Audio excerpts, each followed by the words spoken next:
Desde a sanção da Lei 13.800 de 2019, que regulamenta a personalidade jurídica das organizações gestoras de fundo patrimonial, o IDES já apoiou na estruturação de mais de 10 fundos filantrópicos. Nessa jornada, vale mencionar também a Coalizão. O IDES criou e atualmente coordena esse grupo multissetorial formado por organizações e pessoas que apoiam a criação de fundos patrimoniais filantrópicos no Brasil. No evento de hoje, a gente vai debater sobre os desafios junto à Receita Federal e Ministério da Economia, perspectivas de novas possibilidades nesta agenda e também vamos ouvir gestores de fundos sobre as melhores práticas de investimento no mercado de capitais.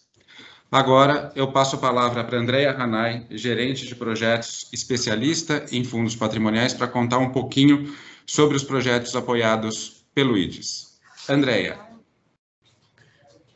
Boa tarde a todos, obrigada, Guilherme. Como o Guilherme já comentou, eu sou gerente de projetos no IDES. Estou acompanhando grande parte dos projetos que estão sendo desenvolvidos pela consultoria no apoio à estruturação. Andréia, desculpa, tem alguém com o microfone aberto.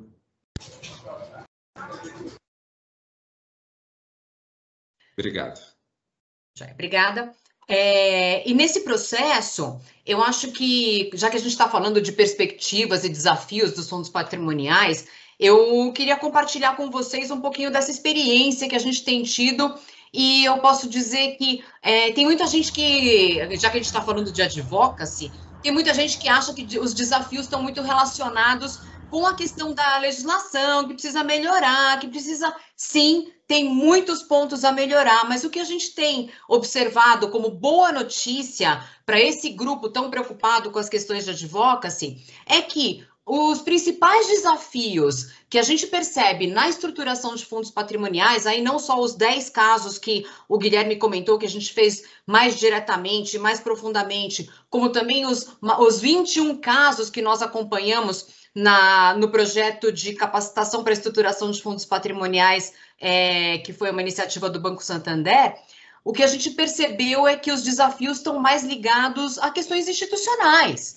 Eu acho que a questão legal, ela reflete um pouco daquilo que são as questões institucionais, mas o que a gente percebeu nesse processo é que os desafios estão muito ligados a essas questões. E aí eu posso dividir rapidamente o que a gente chama de questões institucionais em 3 temas, né? O primeiro é o que eu falo sempre, o propósito, que vocês iam ficar surpresos se soubessem a quantidade de organizações que a gente fala que começa a estruturar o seu fundo patrimonial sem saber exatamente ou definir exatamente qual é o propósito desse fundo. Então, eu acho que esse é um desafio que a gente precisa pensar sempre quando a gente vai organizar ou se programar para estruturar o fundo patrimonial. Eu acho que pensar no propósito como core, como base para tudo aquilo que é a estruturação do nosso fundo.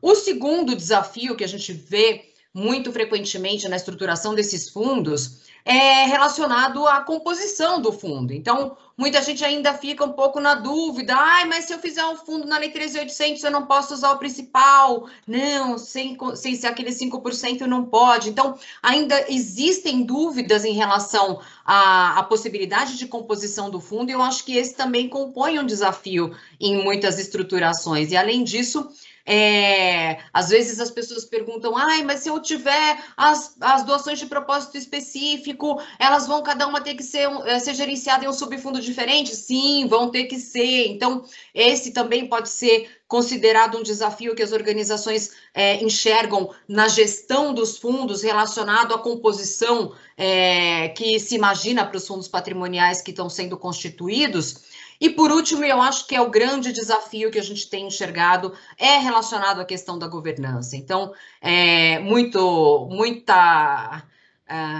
muito se fala em governança e muito se fala da robustez que a Lei 13.800 trouxe para a governança das organizações gestoras de fundo patrimonial, e o que a gente vê é que, menos do que um desafio legal, já que a lei foi construída de uma forma bastante interessante para garantir essa robustez da governança, muito mais o desafio está na composição dessa governança de acordo com aquilo que é o entendimento de melhores práticas por parte das próprias organizações e instituições apoiadas. Então, eu acho que eu só queria começar essa introdução dando essa boa notícia. Os desafios estão mais dentro das nossas instituições, talvez. Então, eu acho que vale a pena a gente também ser otimista em relação àquilo que já foi conquistado em termos de legislação e pensar um pouquinho também nos avanços que a gente precisaria fazer em termos das nossas próprias instituições, das nossas próprias organizações. E eu acho que esses 3 desafios que eu comentei são absolutamente presentes em um projeto que a gente deu o pontapé inicial na data de ontem, um evento de lançamento que aconteceu lá em Petrópolis, que é a estruturação do Fundo Patrimonial do IBRAM, uma grande novidade para vocês, que tornou-se pública ontem. Então, o IDES, em um consórcio formado pelo IDES, mais o PLKC Advogados, mais Levisk Legados, estamos apoiando a estruturação desse fundo patrimonial, que vai ser um enorme desafio, tanto em termos de propósito, em termos de composição e em termos de governança. Mas queria convidar todos a acompanharem as notícias em relação à estruturação desse fundo, que vão surgir nos próximos meses, e termino a minha fala chamando uma das responsáveis até por esse projeto de estruturação desse fundo patrimonial, que foi Luciane Gorgulho, do BNDES. Obrigada, gente. Olá, eu sou Luciane Gorgulho, do BNDES. O BNDES vem há mais de 5 anos atuando em prol dos fundos patrimoniais, desde a participação nas discussões que resultaram na Lei 13.800 e também apoiando no campo do patrimônio cultural diversas instituições para que elas possam constituir os seus fundos patrimoniais. Mais recentemente, firmamos uma parceria com o IBRAM para a estruturação do fundo patrimonial relativo a essa instituição, seus museus e toda a política museal brasileira. E realmente nós acreditamos que os endowments podem ser um instrumento muito poderoso que, ao garantir um fluxo perene de recursos de longo prazo para essas instituições, que possa garantir com que elas cumpram sua missão, que possam ter um melhor planejamento, uma melhor gestão, uma melhor governança, possam atrair doadores e, assim, ter melhores condições de cumprir a sua missão institucional. Isso vale não apenas para o campo do patrimônio histórico, mas a todas as causas de interesse público e todos os segmentos de interesse público no Brasil.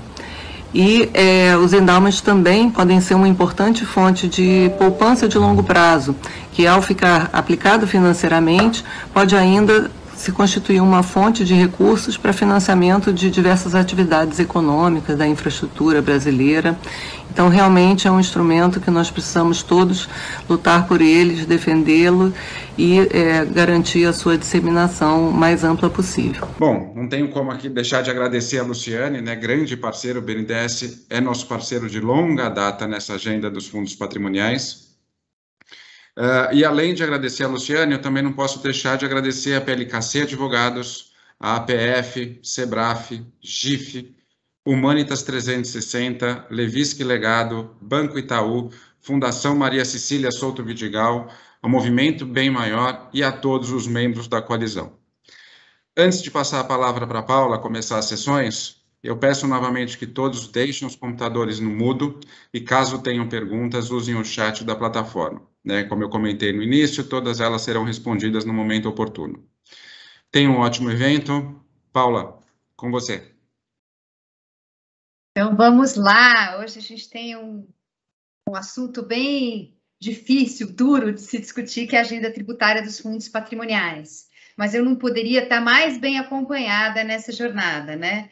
E aí eu queria convidar a Priscila Pasqualin, da PLKC Advogados, que é uma parceira de longa data nessa agenda, a Flávia Regina de Souza Oliveira, do Matos Filho Advogados, que também tem contribuído imensamente para a gente avançar nesse tema. E temos um convidado especial, que eu não sei se já chegou, que é o Herman Braga, que é coordenador do gabinete do senador Rodrigo Cunha, que está com um substitutivo ao projeto de lei da Bruna Furlan, que foi o primeiro projeto de lei que surgiu para a agenda dos fundos patrimoniais e que endereça a questão dos incentivos fiscais para os fundos patrimoniais filantrópicos. E eu sou Paula Fabiani, CEO do IDES, e estamos aqui para discutir esses desafios no avanço, né, da agenda tributária em relação aos fundos patrimoniais filantrópicos. E queria já passar a palavra para a Priscila Pasqualin, para que ela já faça suas considerações e trace um panorama dessa agenda tributária em relação aos endowments. Bom, tá bom. Boa tarde a todos. Obrigada, Paula, Guilherme, todo o time do IDES aí por organizar esse evento, por nos convidar para falar. Estou falando com uma grande amiga e companheira de estrada, que é a Flávia. A gente tem feito cada vez mais uma dobradinha aí juntas para conseguir avançar nesse tema. Então, acho que até dividindo um pouco as falas, eu vou colocar um pouco histórico do que foi o advocacy para essa questão da parte tributária, e depois a Flávia vai colocar onde estamos hoje com a solução de consulta que a gente recebeu um pouco antes desse evento e motivou aqui, deu um novo impulso para essa agenda do advocacy e do que a gente precisa fazer. Então, na época da tramitação da medida provisória, que foi transformada na Lei 13.800, a gente tentou sensibilizar os parlamentares para duas questões tributárias importantes. Uma, os incentivos fiscais à doação, e outra, a tributação das organizações gestoras de fundo patrimonial propriamente dito. E a gente teve muito pouco espaço para debater esses dois temas na época da tramitação da lei, e o que ficou conversado na época com os parlamentares e mesmo com os membros do Poder Executivo que estavam debatendo a tramitação da legislação, era de que esse assunto precisava de um pouco mais de tempo para a gente fazer um debate mais qualificado e que deveria, então, ficar para um segundo momento. Então, nesse primeiro momento, a gente conseguiu traçar os contornos todos de governança, de gestão, dos recursos, do conceito do fundo patrimonial, propriamente dito, que tem, no fim, um reflexo tributário, sim, por si só, por como a lei já veio, né? E, no segundo momento, trazer de volta essa questão dos incentivos fiscais e da tributação. A parte dos incentivos fiscais, duas coisas ficaram na lei. Uma foi a possibilidade de apresentação de projetos culturais com incentivo fiscal da Lei Rouanet para os fundos patrimoniais, o que depende de uma regulamentação da Secretaria da Cultura, algo que o IDES no Advocacy tem trabalhado para tentar conseguir isso, mas ainda não conseguimos avançar. E a outra questão era da dedução das doações, assim, falando bem a grosso modo, sem entrar na tecnicidade, mas a possibilidade de dedução das doações do imposto de renda quando as doações fossem feitas para as organizações gestoras de fundo patrimonial, que na tramitação da medida provisória para transformação na lei, ficou combinado que seria só quando a instituição apoiada fosse uma instituição pública. E foi isso que saiu na proposta da lei, mas que foi vetado, no fim, esse trecho foi vetado pela Presidência da República, então nem esse incentivo fiscal foi permitido. E o debate depois disso ficou um debate ficou difícil, né? Não teve muita sequência para a gente, de fato, caminhar com um projeto de lei tratando sobre esse assunto. E a N-Impacto, que é a Estratégia Nacional de Impacto, de Negócios de Impacto, que é formado por diversos ministérios, organizações da sociedade civil, empresas, enfim, que tem um decreto que trata e regulamenta a N-Impacto, ela tinha na sua estratégia o acompanhamento da tramitação e da regulamentação dos fundos patrimoniais, que no mundo todo é um grande investidor de negócios de impacto. Então, convidou o IDES, em nome da coalizão, para falar quais seriam, então, as necessidades, né, relativas à regulamentação ou talvez o avanço da lei dos fundos patrimoniais, e foi colocada essa questão tributária, né? E então, por uma articulação da própria Inimpacto, a gente iniciou um debate com a Receita Federal sobre o tema, tentando até colocar uma instrução normativa que já regulamentasse ou que já desse a interpretação da legislação tributária que existe hoje para os fundos patrimoniais, mas a Receita achou que era prematuro e sugeriu que fosse apresentada uma solução de consulta, um pedido, né, uma consulta formal, e sugeriu que fosse apresentada por um órgão público, que então a Inimpacto articulou e apresentou essa consulta com todos os pontos que talvez estivessem numa zona cinzenta, né, em torno das organizações gestoras de fundo patrimonial. Então, na época, a gente ajudou a fazer essa consulta e a colocar quais seriam as 8 dúvidas. Então, a gente elencou 8 dúvidas, que foram as dúvidas que foram respondidas por essa solução de consulta, que no fim eram as perguntas que vinham de todos, né?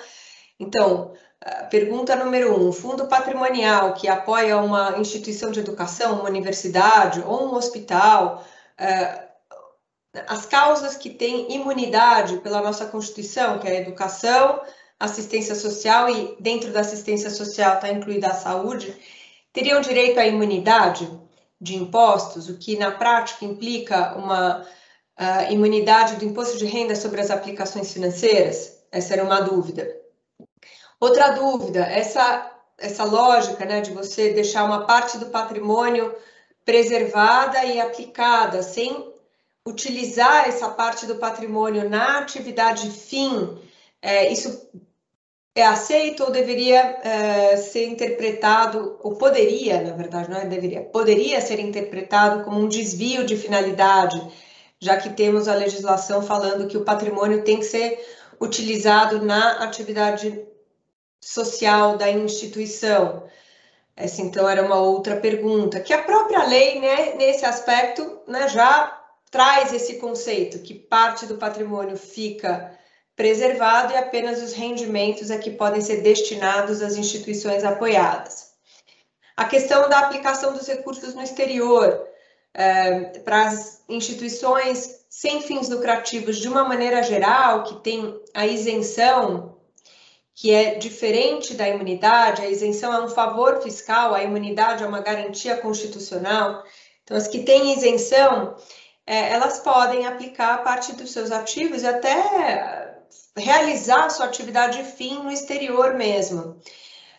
Mas as que têm direito à imunidade não podem, elas têm que aplicar o seu patrimônio, aliás, os seus recursos aqui no Brasil, ou seja, exercer as suas atividades de educação, saúde e assistência social no Brasil. E se elas aplicarem o principal para fins de rendimento no exterior, isso afastaria a imunidade?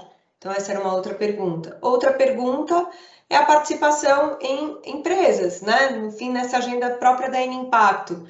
Então, a organização gestora de fundo patrimonial adquirir uma participação societária numa startup ou adquirir ações de uma empresa, isso poderia afastar o direito à imunidade ou à isenção? A questão da remuneração dos dirigentes, a gente tem na legislação tributária atual das instituições sem fins lucrativos a possibilidade de remuneração dos dirigentes que atuem na gestão executiva da instituição.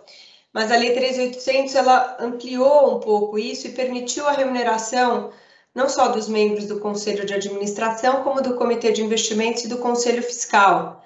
Sendo essa uma legislação mais específica, isso seria aceito sem afastar a imunidade ou a isenção?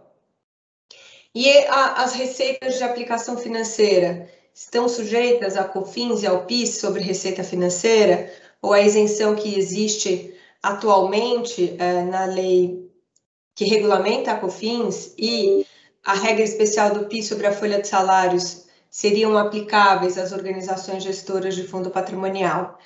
E, por fim, a última pergunta era a respeito da possibilidade das doações feitas para as organizações gestoras de fundo patrimonial serem dedutíveis como uma despesa operacional de empresas que forem doadoras dessas organizações gestoras, assim como já existe na legislação para doações para organizações da sociedade civil. Então, no fim, foram feitas essas perguntas muito com o intuito de afastar dúvidas, né? A gente, depois da Lei 13.800, acompanhou várias instituições e doadores avaliando se valia a pena constituir uma organização gestora de fundo patrimonial, qual seria a tributação dessa organização gestora de fundo patrimonial. Lembrando que na filantropia, o que nós temos é uma atividade absolutamente sem fins lucrativos. Então, o gestor, né, o membro, o administrador daquela pessoa jurídica e o doador, eles não querem risco. Quem toma risco na sua atividade, geralmente é o empresário, porque vai lucrar, né? Na atividade sem fins lucrativos, o risco, ele geralmente afasta, né? Ele desestimula aquela atividade. Então, o intuito da própria secretaria, ao fazer essa solução de consulta, foi entender qual que é a regra do jogo, o que a gente tem na mesa no olhar da Receita Federal, já que até agora a gente não conseguiu nenhuma instrução normativa e nem avançar com um projeto de lei sobre o tema. Então, agora temos a resposta. Em paralelo, continuamos trabalhando e aí eu vou deixar para o assessor do senador para falar um pouquinho, mas a gente teve a abertura dele para fazer com que o projeto de lei originário lá da Bruna Furlan, em vez de ser arquivado, porque temos a Lei 13.800, ele será aproveitado para tratar dessa parte que faltou, assim como foi conversado na época da tramitação da lei. Então, tratar dos incentivos fiscais à doação e tratar da tributação das organizações gestoras, que tendo agora essa opinião da Receita Federal expressa, fica mais clara a necessidade de uma lei que apazigue e que traga um conforto, né, e uma segurança jurídica para as questões tributárias. Então, feitas essas considerações, eu passo a minha palavra para a Flávia, para que ela fale, né, a notícia boa e a notícia ruim da resposta da Receita Federal. Acho que antes de passar para a Flávia, queria só fazer alguns comentários de que uma organização ela não precisa, né, fazer o seu fundo patrimonial na Lei 13.800, e que a gente tem visto muitas organizações já criando seus fundos, muitas vezes até dentro da própria associação ou fundação, mas se preparando para migrar no momento onde tiver mais segurança ou mais recursos também, né? Porque como a lei trava os recursos, trava o principal, o recurso recebido, muitas organizações não querem ainda se aventurar a ter essa trava, com exceção das públicas, né? Que não tem essa opção. E na coalizão, a gente está fazendo uma carta, a gente já fez uma carta aberta para levar para a Receita e para ministérios e para parlamentares, colocando, né, como esse posicionamento ele não faz sentido diante aí de vários argumentos que a gente tem para trazer. Eu acho que é importante trazer a sociedade civil para defender os direitos, que são direitos já adquiridos, né, a interpretação da Receita não faz sentido diante do que a gente tem na Constituição e na visão de muitos juristas. Mas a ideia sempre foi a gente evitar zonas cinzentas para o desenvolvimento dos fundos. E vamos continuar nessa luta. E aí eu passo a palavra para a Flávia, desculpa ter entrado aqui no meio da conversa. Não, imagina, Paula. Bom, queria agradecer primeiramente o convite do IDES, na pessoa da Paula. Dar boa tarde a todas e todos.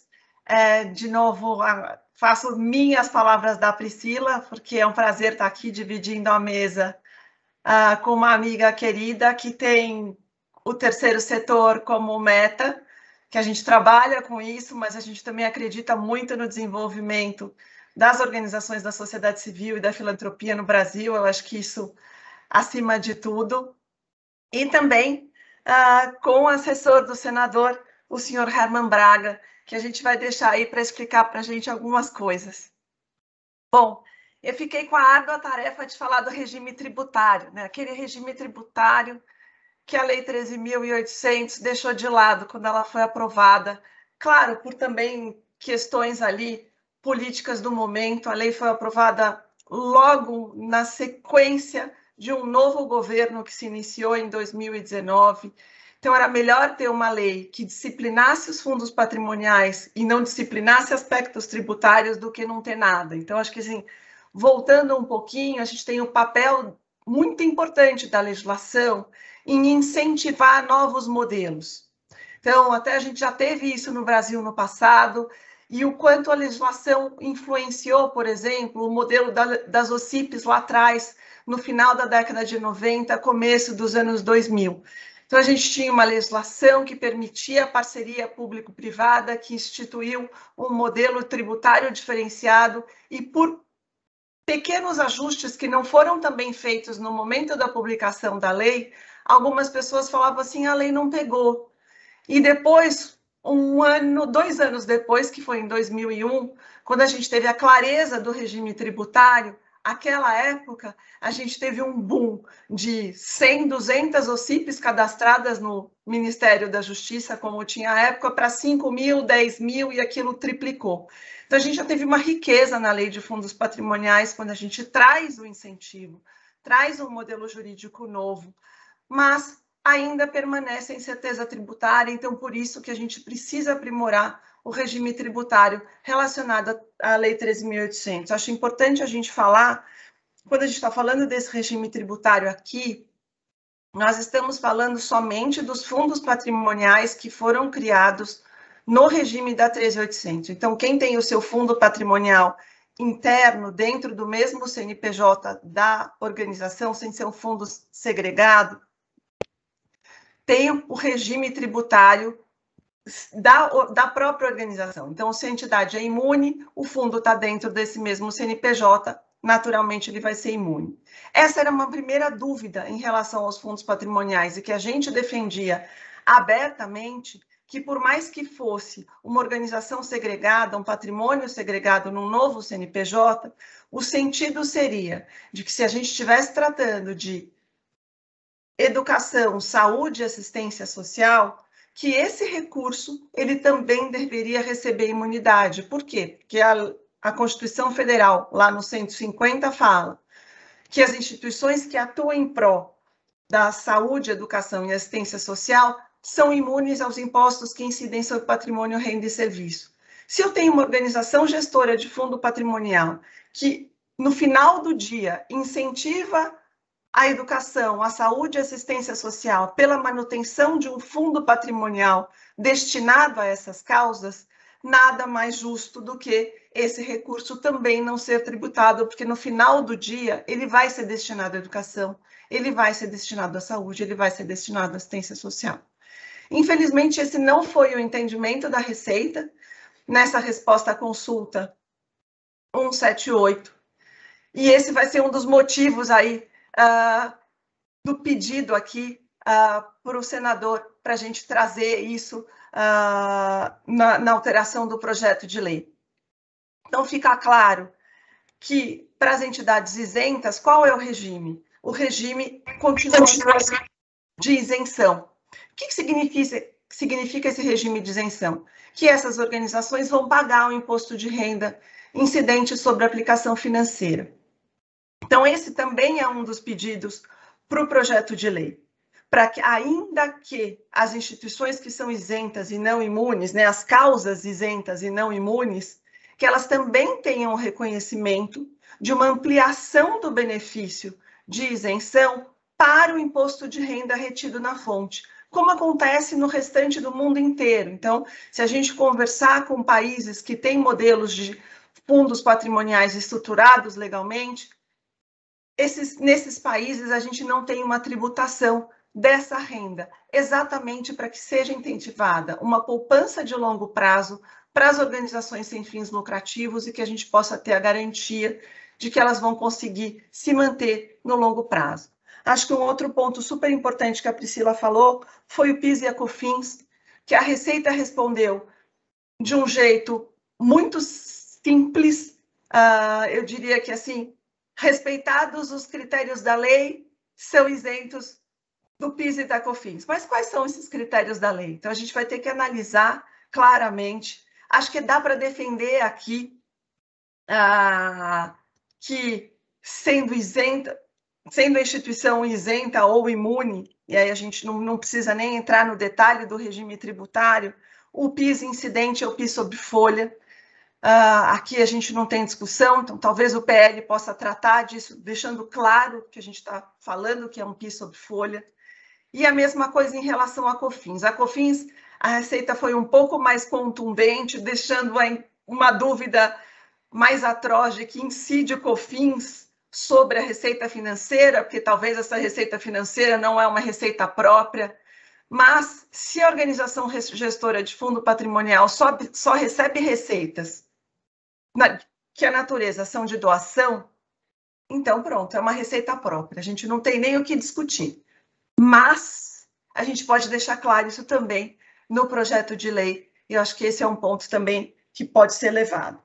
Aplicações no exterior, mesmo para instituições que são imunes, como a Priscila falou, não podem aplicar os seus recursos fora do território nacional, por até um entendimento da própria Receita Federal. Esse recurso, no final do dia, ele é aplicado lá fora por uma proteção patrimonial, mas no final do dia ele visa beneficiar instituições que estão no Brasil, que estão no território nacional. Então não tem sentido a gente não ter o benefício para as aplicações no exterior, para as instituições que são imunes, e aí considerando aqui as organizações gestoras de fundo patrimonial que apoiam causas imunes. Para as entidades que apoiam causas isentas, a gente não tem essa discussão, a Receita deixou isso muito claro, até na própria solução de consulta. A mesma coisa vale para a participação societária, e aqui, de novo, o que a Priscila falou, eu concordo em gênero, número e grau, a gente não está fazendo investimento em participação societária aqui em caráter especulativo. Uma organização sem fins lucrativos, que tem uma visão de longo prazo, jamais vai investir no mercado e jamais vai comprar uma participação societária visando especulação financeira. Ela está fazendo isso única e exclusivamente porque os seus gestores têm o dever de fazer uma boa aplicação patrimonial. Eles têm o dever de fazer um bom uso desse recurso e, eventualmente, aplicá-los em participações societárias que possam trazer uma rentabilidade maior para esse recurso de longo prazo. E aí a gente volta também para o lado da N-Impacto, porque aplicar, talvez, comprar participações societárias de instituições que estejam, talvez, num early stage aí, que sejam startups. Por quê? Porque talvez a gente esteja optando por aplicar recursos em startups de impacto social, que também, no final do dia, vão estar trabalhando causas que estão relacionadas à saúde, à educação, à assistência, ao meio ambiente, à cultura, e que vão ser parte indireta e indiretamente fazem parte do propósito das organizações gestoras de fundo patrimonial. Então, aqui, de novo, acho que é uma defesa também do motivo pelo qual a aplicação do recurso por meio de participações societárias deve ser permitida na lei. E, por fim, falando um pouquinho aí dos incentivos fiscais propriamente ditos. A lei de fundos patrimoniais, em momento algum, pediu uma ampliação dos incentivos fiscais já existentes. Eu acho que aqui, quando a gente está falando de ampliação de benefício tributário, a gente não está falando no quanto de ampliação desse benefício tributário, mas que os benefícios tributários que hoje existem sejam aplicados às organizações gestoras de fundo patrimonial. O que eu quero dizer com isso? O que se pediu na lei, e que foi vetado num primeiro momento, são que pessoas físicas possam usar o limite do seu benefício fiscal hoje para as doações, que hoje nós sabemos que são de 6%, unicamente para projetos de cultura, criança e adolescente e idosos, né, para os fundos, que ela possa também usar esses 6% para uma nova causa, que são as doações para as organizações gestoras de fundo patrimonial. Então, assim, não estamos abrindo mão de receita tributária aqui. simplesmente ampliando a causa. Em relação aos 2%, que as pessoas jurídicas que apuram lucro real já podem fazer, também deixar claro que isso também é aplicável para as organizações, para as doações para as organizações gestoras de fundo patrimonial. A mesma coisa em relação a 1,5% que as pessoas jurídicas que apuram lucro real podem fazer de doação para instituições de ensino e pesquisa e educação. Na medida em que uma organização gestora, de novo, de fundo patrimonial, no final do dia, aplica recursos que vão ser destinados a ensino, pesquisa e educação, que também, nesse 1,5%, elas possam ser consideradas, ou seja, as organizações gestoras de fundo patrimonial possam ser consideradas. Então, novamente, a gente não tem uma ampliação no quantum do benefício tributário. A gente está falando dos mesmos 2%, e a gente está falando dos mesmos 1,5% que já existe na lei. É só uma ampliação da possibilidade de doação para as pessoas jurídicas. Acho que, assim, falando isso, acho que eu encerro aqui essa participação e Paula, não sei se você quer passar a palavra para o senhor Herman, que aí vai falar um pouquinho das alterações do projeto de lei e desse nosso pleito, para deixar mais claro ainda a Lei 13.800, para que ela, que já está incentivando um novo setor, para que ela possa incentivar ainda mais e que a gente possa olhar daqui 2 anos e fazer o mesmo que a gente fez lá atrás com a Lei das OCPs, que a gente tem hoje 20 projetos, que a gente possa olhar daqui 2 anos e falar assim, nossa, agora nós temos 1.000 projetos, nós temos 1.000 fundos patrimoniais, a gente tem um fortalecimento maior ainda das organizações da sociedade civil. Obrigada, gente, mais uma vez. Obrigada a você, Flávia. Eu acho que precisamos também deixar claro que os fundos patrimoniais continuam sendo criados. A gente já mapeou mais de 40. Mas essa visão, esse posicionamento da Receita enfraquece a Lei 13.800, que traz contorno de transparência, governança e também a segregação patrimonial. O foco é dar segurança para o doador. Então, eu acho que precisamos desconstruir essa visão e, como você também colocou, lá fora, os fundos patrimoniais são os grandes investidores em negócios de impacto e investimentos de impacto, que também representam aí um setor que pode ajudar bastante a enfrentar os desafios socioambientais que a gente tem, que aumentaram aí com a pandemia. Então, que os fundos patrimoniais não possam ter participação acionária também é algo absurdo, porque são os fundos patrimoniais lá fora que são responsáveis pela inovação no mercado de capitais. São sempre os primeiros a adotar, foram os primeiros a investir em private equity, que são nas famosas startups, e agora também é o setor responsável, em grande parte, pelo financiamento dos investimentos de impacto. Então, é uma pena que a gente precisa reverter esse posicionamento. E eu acho que é legal deixar claro, aí são muitos pedidos, ao senador Rodrigo Cunha, que a sociedade civil está do seu lado, que a gente vai apoiar, que a gente vai estar junto e que estamos todos aqui nessa agenda pelos fundos patrimoniais, porque essa é uma agenda de longo prazo para o país, É uma agenda para financiar causas e organizações que estão investindo no futuro do nosso Brasil. E com isso eu queria passar a palavra para o Herman Braga, que é coordenador do gabinete do senador Rodrigo Cunha, para que ele traga aí as boas notícias e que traga um pouco de esperança para a gente nessa agenda. Bom, gente, boa tarde a todos. Quero agradecer imensamente ao IDES o convite. Estou aqui representando o senador Rodrigo Cunha. Serei extremamente breve aqui na minha fala, para não ser repetitivo, sobretudo porque vocês são, na verdade, os especialistas no tema, e o nosso papel aqui nesse processo, o papel do senador Rodrigo Cunha, o papel do gabinete do senador, na verdade, é ser um veículo, é ser uma voz política dessa causa tão importante e relevante para a sociedade brasileira. E eu já posso adiantar que, certamente, todos os pleitos que estão sendo colocados aqui, vêm sendo colocados ao longo desse tempo no diálogo com o gabinete, serão ou já foram, já que o parecer já está pronto, serão incorporados no parecer. Então, qual é o nosso desafio de agora em diante? É um desafio de ordem política, A intenção do senador é uma intenção de tentar pautar esse projeto ainda esse ano, né, na Comissão de Educação, né? Depois da Comissão de Educação, nós teremos ainda a Comissão de Assuntos Econômicos e o plenário, né? O desafio aqui, essa é a intenção do senador, é articular internamente para que esse projeto vá a plenário ainda este ano. Então, para isso, nós vamos precisar desse apoio, dessa mobilização e mostrar para a sociedade civil brasileira, sobretudo para o Senado da República, de que esse pleito dos fundos patrimoniais não é um pleito de simplesmente buscar isenção, buscar o não pagamento de imposto.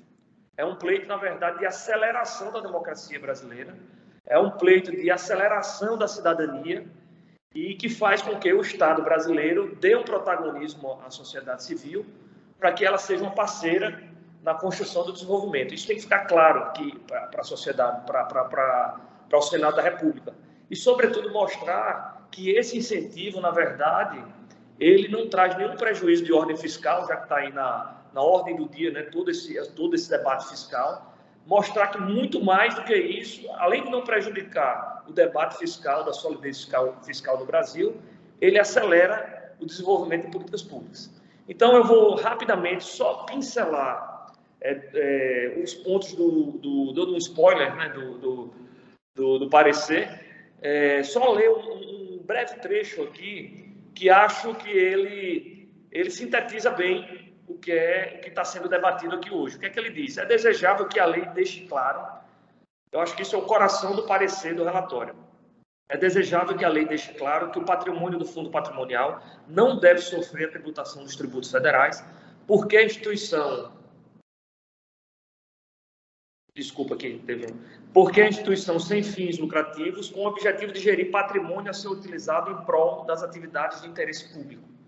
Então, isso, me parece que essa assertiva aqui é o cerne do parecer e que caminha no sentido de dizer o seguinte, garantir esse incentivo fiscal é garantir que a cada R$1 incentivado seja multiplicado por 6 em desenvolvimento da sociedade. Você vê que a gente aprendeu rápido, né, com vocês.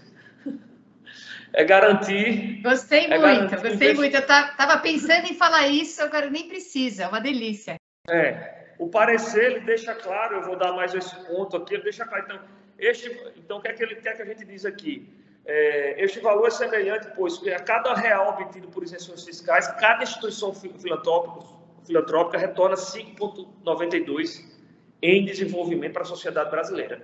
Então, é mostrar que a regulamentação dos fundos patrimoniais, sobretudo no que se refere aos incentivos, é o Estado brasileiro sendo um impulsionador, consertando a sociedade civil para que ela seja um ator importante no desenvolvimento da sociedade. Então, o parecer incorpora tanto essa questão do incentivo fiscal para a gestora dos fundos patrimoniais, em todos esses pontos que já foram colocados por vocês aí. Então, ele incorpora isso. Eu não vou para não ser cansativo, eu não vou entrar nessas minúcias que vocês já colocaram e sabem muito mais do que eu sobre o assunto. E também incorpora a possibilidade do investimento do principal no estrangeiro, sem infringir o artigo 14 do CTN. Então, todas essas questões foram incorporadas ao parecer. E o nosso desafio é que ainda neste mês de novembro a gente consiga ter este parecer aprovado, se Deus quiser, e a articulação permitir, mas eu acredito que ela vai permitir isso. A gente tem esse parecer aprovado, vá até a CAI. O senador me chamou e disse, olha, abrace agora a causa e vamos não só fazer esse parecer, mas vamos até o fim, para que essa causa, de fato, ela tenha um resultado final positivo. Então, o nosso desafio do ponto de vista político é aprovação na Comissão de Educação, aprovação na CAI, vamos trabalhar junto à CAI também, e no plenário. E, posteriormente, um desafio também de manter um diálogo ainda mais aproximado com o governo, para que a gente não tenha um risco futuro de um novo veto, né? Então, a gente precisa mostrar, de fato, que o interesse público aqui está absolutamente resguardado, né? Que não há risco fiscal absolutamente nenhum para o país e que a sociedade brasileira vai sair ganhando com a aprovação do PLC 158. Então, eu não quis me alongar muito em detalhes, eu só quis pontuar essa situação e trazer uma mensagem de esperança de que a gente vai trabalhar para que esse projeto seja aprovado na Comissão de Educação ainda no mês de novembro. Muito obrigado a todos. Nós que agradecemos, né? Acho que é muito bom ter mensagens de esperança nesses momentos de tantas desesperanças. Mas só para esclarecer, acho que por que Comissão de Educação? Porque o projeto da Bruna Furlan originalmente era focado só em universidades federais. Exato. Então, acho que essa é uma outra questão que o substitutivo também endereça, né? Que é a amplitude de causas, que era o pleito muito forte da coalizão pelos fundos filantrópicos. E queria dizer, Herman, que a gente gostaria de marcar com vocês uma reunião já com alguns parlamentares que a gente tem articulados para a gente poder ajudá-los nessa agenda de aprovação, tá? Então, vou procurá-lo para a gente fazer esse agendamento e estamos à disposição para todo e qualquer apoio que vocês precisem nessa articulação.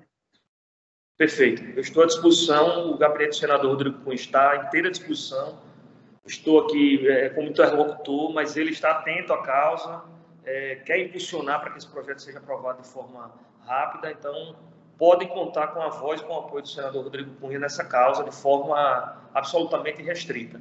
Eu só peço licença, eu só peço licença a todos vocês, que eu vou ter que deixar aqui o evento para um outro compromisso, mas estou à inteira disposição de vocês.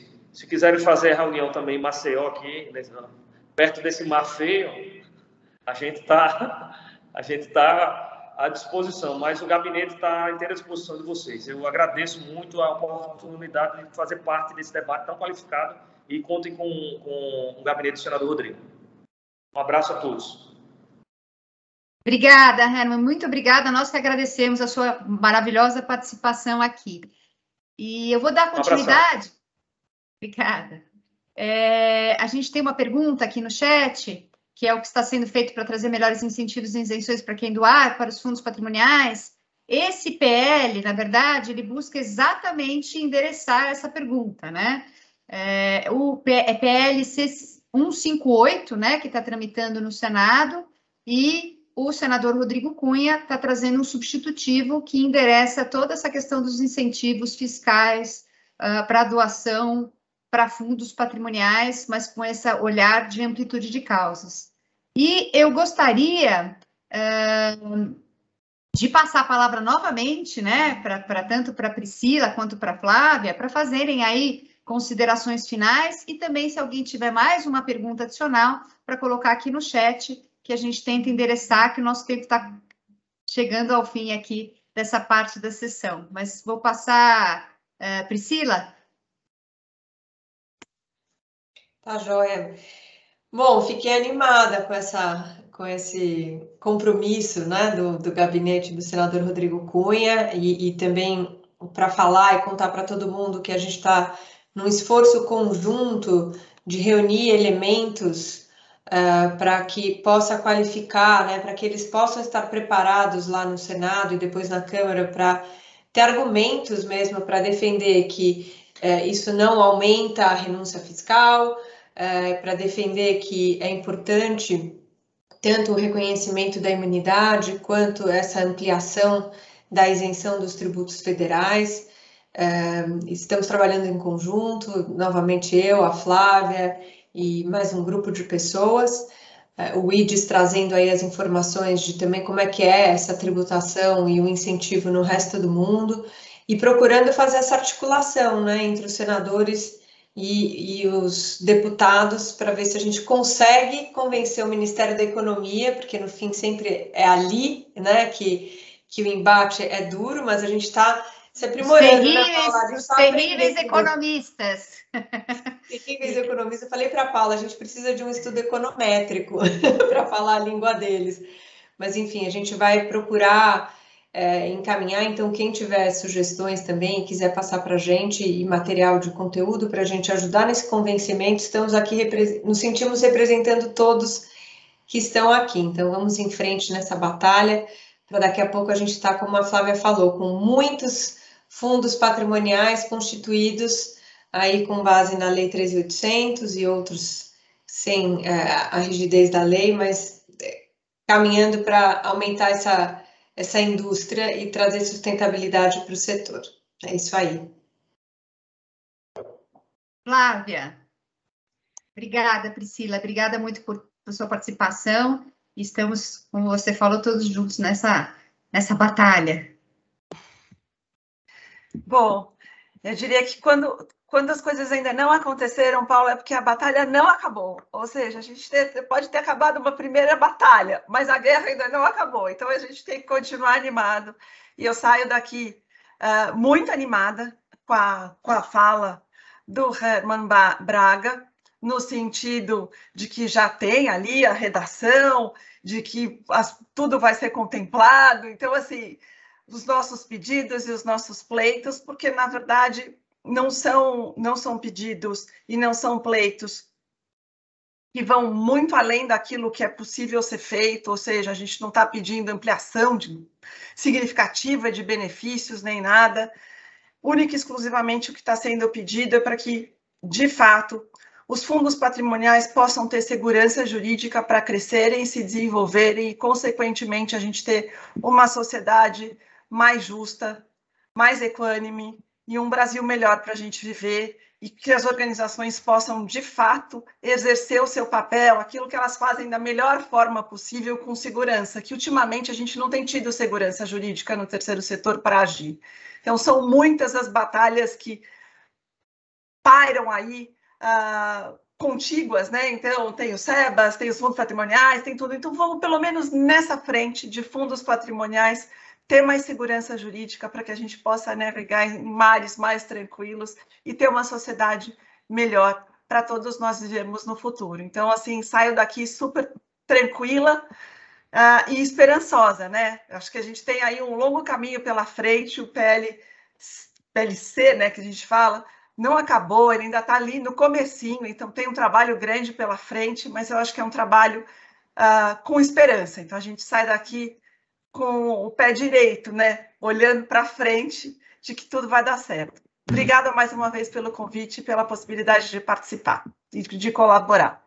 Eu que agradeço, mas eu acho que tranquila você foi muito otimista.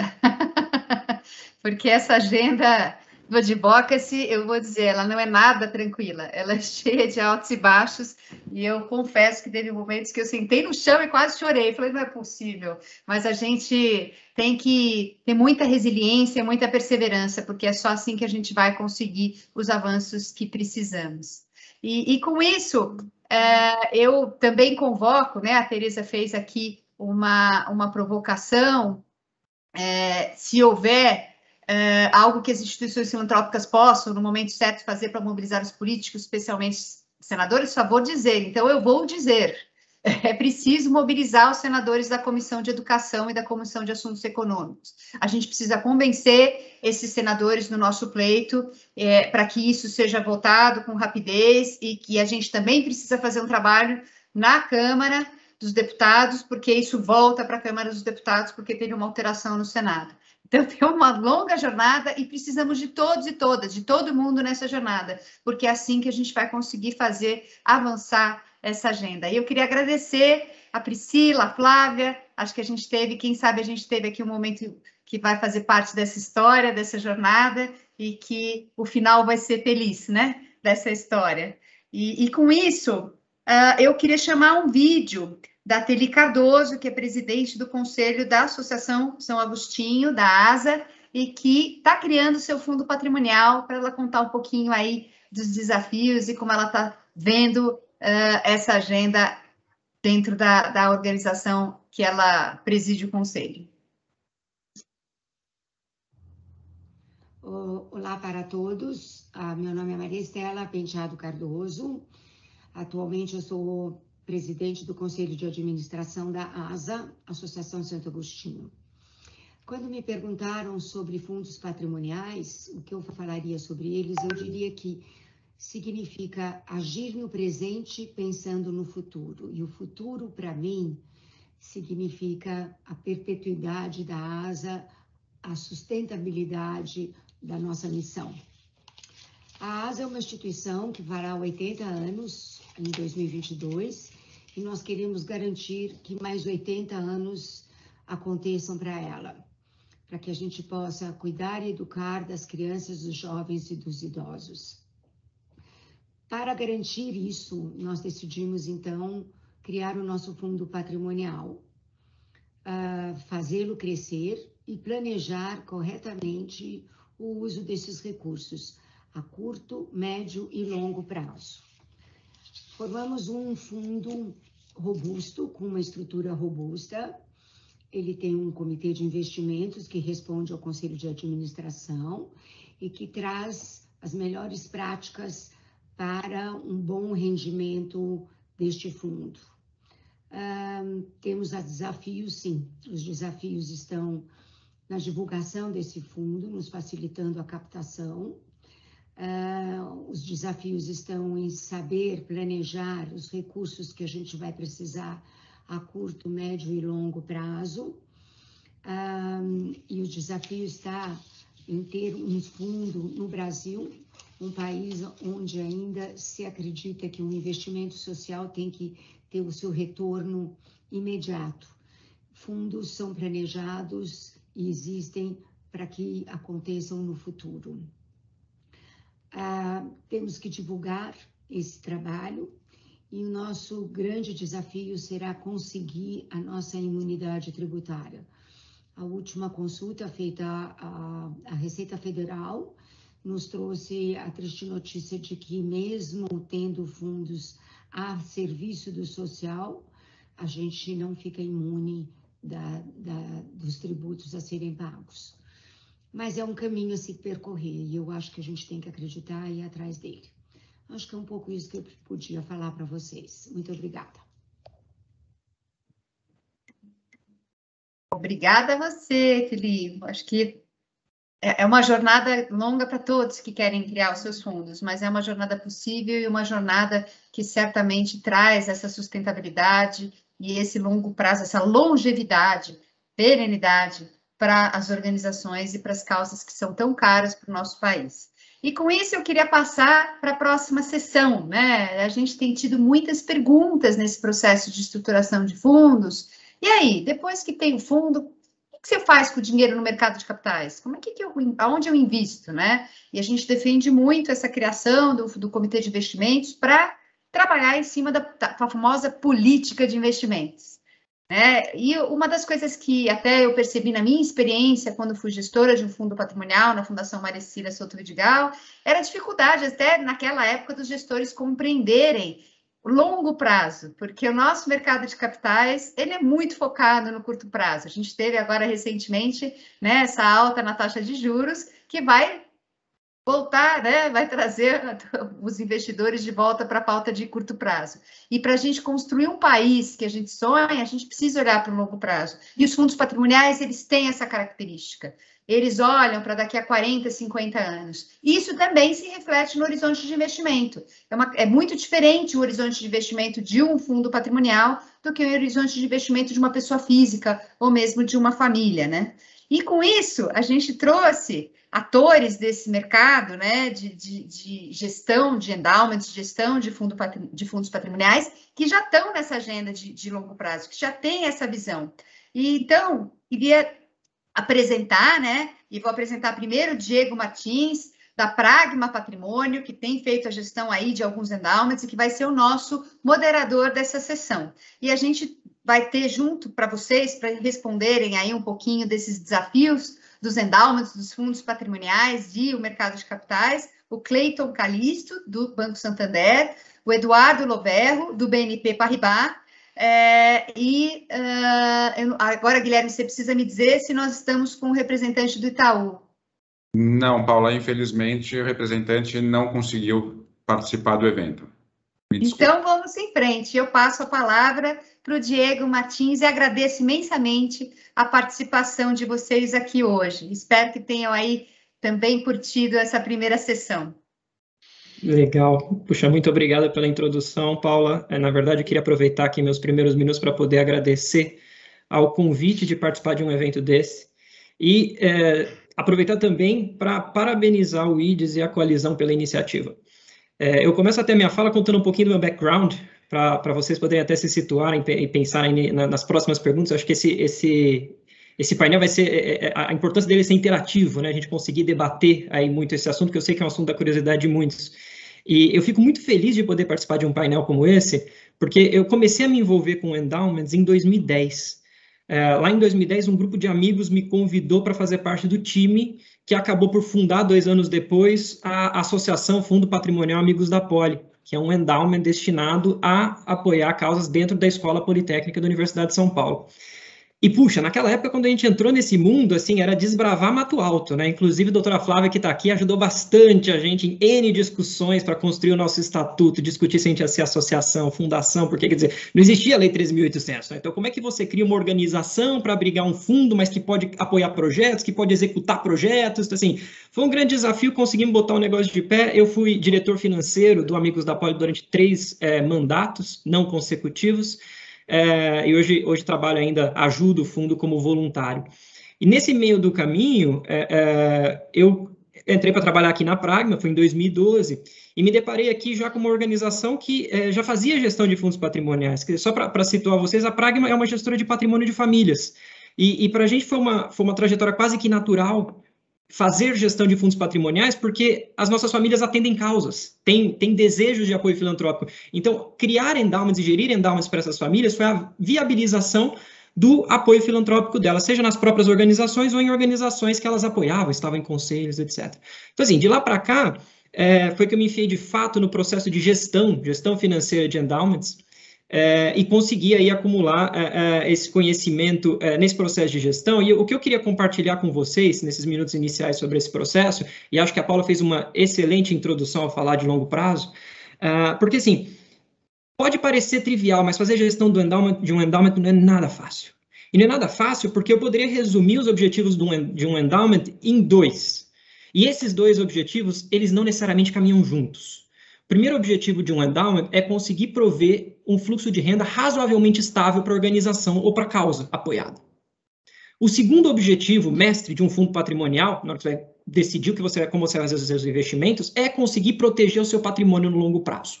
Então, você tem um objetivo de curto prazo, que é manter uma causa. A causa precisa de dinheiro hoje, precisa apoiar seus projetos hoje. Mas, ao mesmo tempo, ela tem que pensar que o patrimônio que ela acumulou tem que ter o mesmo poder de compra daqui 10, 20, 30 anos. Como é que você concilia esses 2 objetivos, um de longo prazo com um de curto prazo? Essas coisas não necessariamente se conversam. A gente pode querer garantir liquidez, dinheiro fácil no curto prazo para apoiar a causa, só que se eu fizer isso eu vou ter baixa rentabilidade. Se olhar o que rendeu o CDI, por exemplo, que a gente acha assim, né, o famoso CDB do banco, nos últimos 10 anos, legal, rendeu 8 e poucos por cento ao ano nos últimos 10 anos. Isso dá 2,5% real. Se a gente entrar ainda na discussão anterior de pagar imposto sobre isso, acabou-se o ganho real. Você não tem proteção patrimonial. Então, assim, você tem que pensar em alongar o horizonte, tomar mais risco. Só que ao tomar muito risco, você pode comprometer o seu fluxo de resgates. Então, você tem que casar essas 2 coisas. Fazer a gestão de um endowment é um equilíbrio razoavelmente fino para manter essas 2 coisas andando juntas. Só que tem uma palavra para mim que é a pedra angular para a gestão de um bom endowment. E essa palavra é diversificação. A diversificação dos investimentos é a característica que consegue conciliar o objetivo de longo prazo com o objetivo de curto prazo. Ao diversificar uma carteira de investimentos, eu consigo ter instrumentos diferentes capazes de preservar poder de compra no longo prazo e outros instrumentos capazes de gerar um fluxo de caixa no curto prazo. E ao diversificar os investimentos, eu consigo me expor a outros fatores, a diversos fatores de risco, ao mesmo tempo conseguindo diminuir o risco total do meu portfólio. Então, assim, diversificação para mim é a palavra-chave do processo de investimento de um endowment. Agora, aproveitando para botar a bola em campo, em relação à conversa que a gente teve no painel anterior. Todas essas restrições que a gente acaba tendo que se impor para poder garantir determinados benefícios tributários, elas vêm na direção de restringir o universo de investimentos de um endowment. Então, quando uma instituição imune chega para mim e fala, puxa, legal, monta um endowment para mim, mas eu não posso investir no exterior, eu vou fazer um endowment que é um pouquinho mais capenga. Se essa instituição chegar, puxa, a última solução de consulta, eu não posso investir em participações, legal, o que eu vou fazer? Vou comprar a CDB? Isso é fazer gestão de longo prazo? Não é. Essas coisas não se conversam. Então, a discussão anterior que a gente teve aqui nesse encontro, ela vai super de encontro às decisões de investimento que a gente vai fazer aqui. Porque, no fim do dia, o gestor de investimentos, como é o nosso caso aqui na Pragma, o caso do BNP, é o caso do Santander, ele tem que respeitar a política de investimentos da organização. Ele tem que respeitar as condições de contorno da organização. Só que, ao mesmo tempo, e aí eu encerro essa minha fala introdutória, ao mesmo tempo, a pergunta que eu sempre me faço, e que toda vez que eu discuto esse tema, seja com a doutora Flávia, com a doutora Priscila e com os advogados, eu digo assim, do meu lado, como gestor de investimentos, no meu entendimento, é dever fiduciário diversificar. É dever fiduciário para proteger o patrimônio da organização e investir no maior escopo possível de investimentos adequados àquela causa. Então, enquanto a legislação tributária, ela vem no sentido contrário, ela vem restringir as possibilidades. Aí como é que eu fico? Se eu tenho um dever fiduciário de preservar o patrimônio da minha organização no longo prazo e gerar renda, e ao mesmo tempo a legislação tributária me limita quanto ao que eu posso fazer nessa direção. Então, acho que essa hoje, do lado do gestor de investimentos, essa hoje é a nossa grande dificuldade. Você tem que ficar ali tentando cavar todas as possibilidades possíveis de diversificação, tentando respeitar uma série de barreiras legais. Então, assim, essas são minhas considerações iniciais. Eu queria aproveitar, então, aqui para chamar para suas devidas apresentações. Vamos começar com o Eduardo Louverro, do BNP. Edu, eu não sei nem se você se lembra de mim, talvez você esteja se lembrando agora, né? Mas lá nos idos de 2009, 2010, eu trabalhava com fundo de pensão, numa consultoria financeira. A gente já se encontrou muito em reuniões. Lembro sim, Diego. Prazer te ver, viu? Faz muito tempo que a gente não se fala. E eu acho que até é interessante essa tua experiência, porque eu vi aí um paralelo muito grande entre fundos de pensão e o que os endowments e os fundos patrimoniais estão vivenciando nesse momento. Então, só para me apresentar aqui, sou Eduardo Louverro, represento aqui a BNP Paribas Asset Management, uma empresa de gestão de recursos de clientes. Hoje nós temos sob a nossa responsabilidade cerca de 70 bilhões de reais. Pertencemos a um grupo financeiro internacional, que é o grupo BNP Paribas, um dos principais grupos. E desse recurso que nós gerimos aqui no Brasil, esses 70 bilhões, mais de metade disso é de investidor institucional, e dentro desse investidor institucional estão os endowments. Eu, particularmente, minha primeira experiência com o endowment foi, talvez o primeiro cliente meu do BNP, foi um endowment ligado a uma empresa multinacional.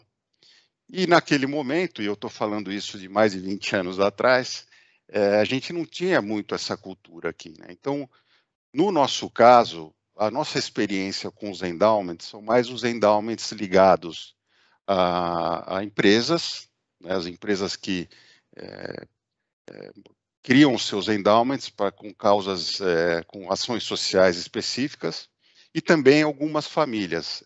No BNP, a gente trata o endowment dentro do segmento de investidor institucional, que é como o grupo vê globalmente esse investidor.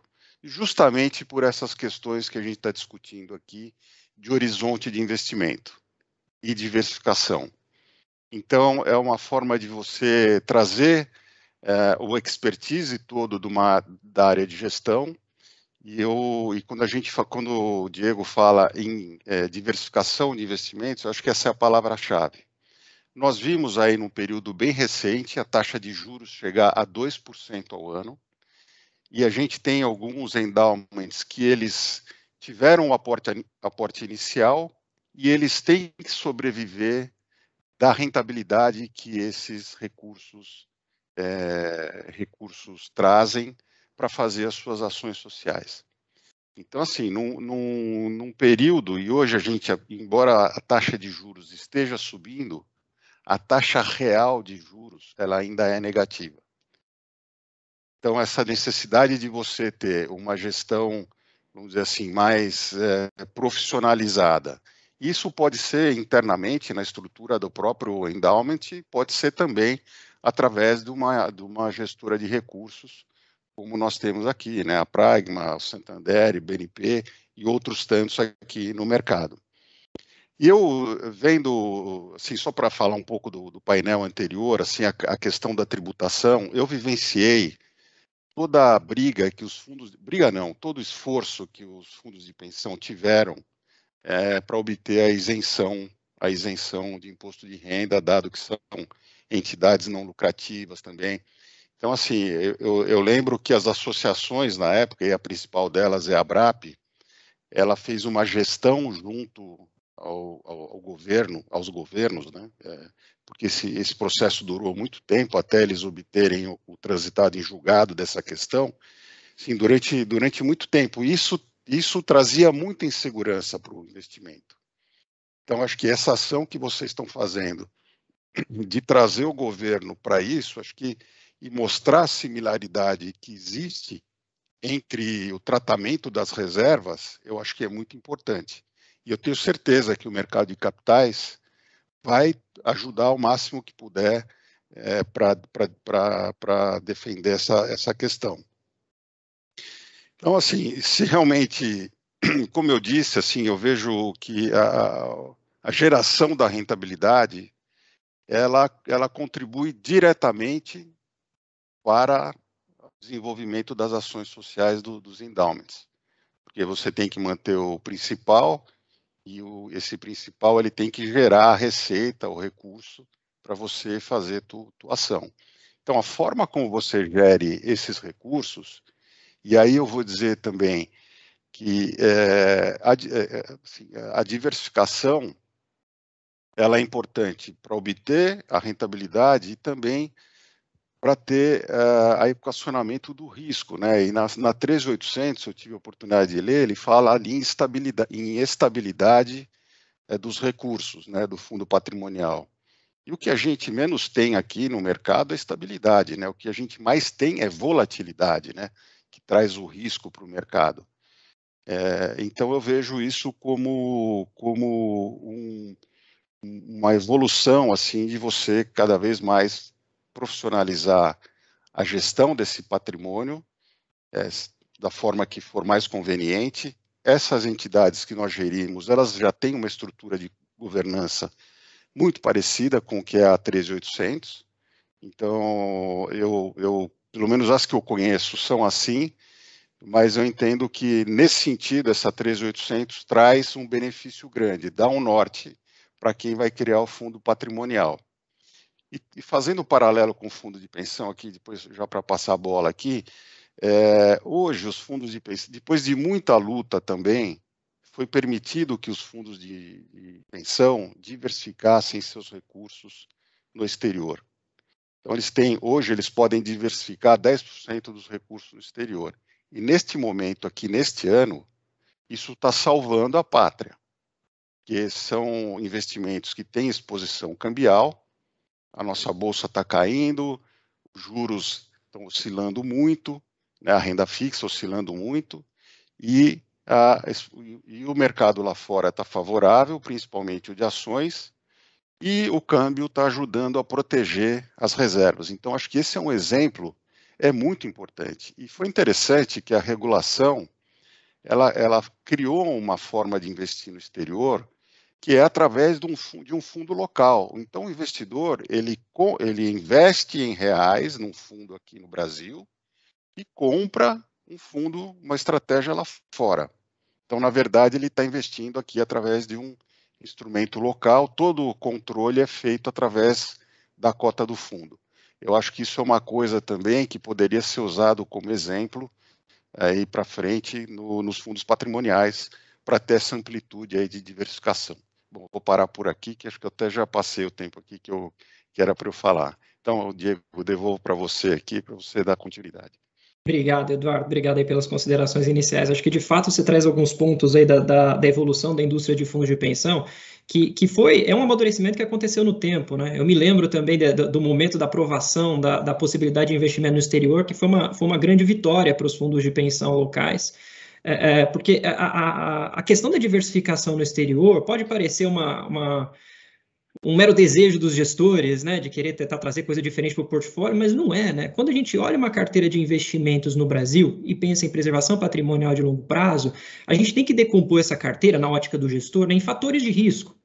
E no fim do dia, se você investe somente em ativos arriscados no Brasil, você tem um grande fator de risco que domina, que é o risco Brasil. Então, assim, a gente vê isso, né? Movimentos de renda fixa, renda variável no Brasil, renda fixa com risco, com o que a gente chama de duration, a renda fixa de títulos mais longos, a gente está vendo isso nesse momento.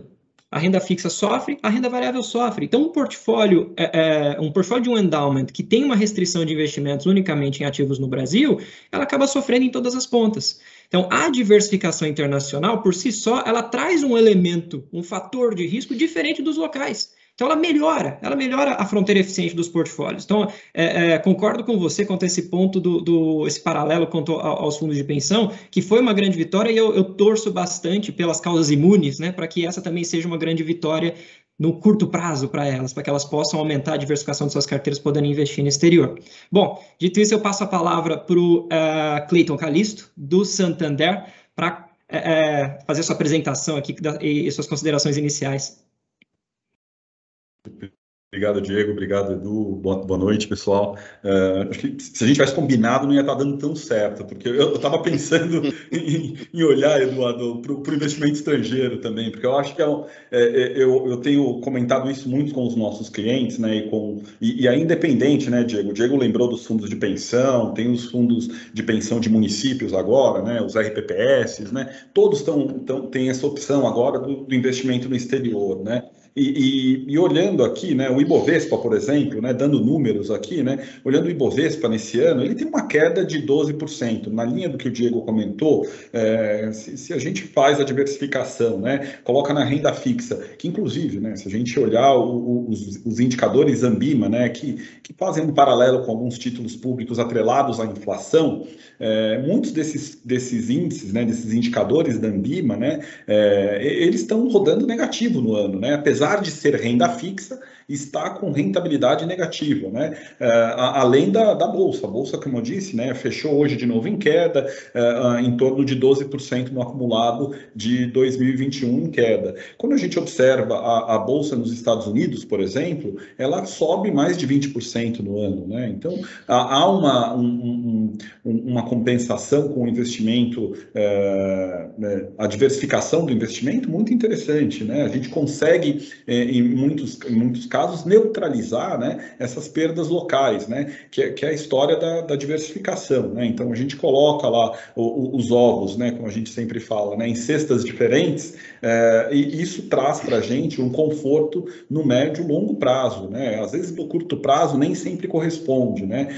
Sofremos muito esse ano, né? O Eduardo deve ter acompanhado, assim como o Diego também, a cota dos fundos, desses fundos que o Eduardo comentou, né, que são fundos locais que investem lá fora, com variação cambial, né? Teve um momento esse ano que o dólar, frente ao real, perdeu valor, né? O real se apreciou bastante, né? Muitos clientes, isso aconteceu entre os meses de abril e julho deste ano, né? Eu tinha que fazer 4, 5 calls por dia para explicar para o cliente que não era para ele se preocupar com essa valorização cambial, né? Porque era olhar para a cesta, olhar para a carteira, para a diversificação dele, né? Porque o importante ali era que o câmbio protegia ele em momentos de adversidades, né? Que é o que nós estamos vendo agora, neste momento, né?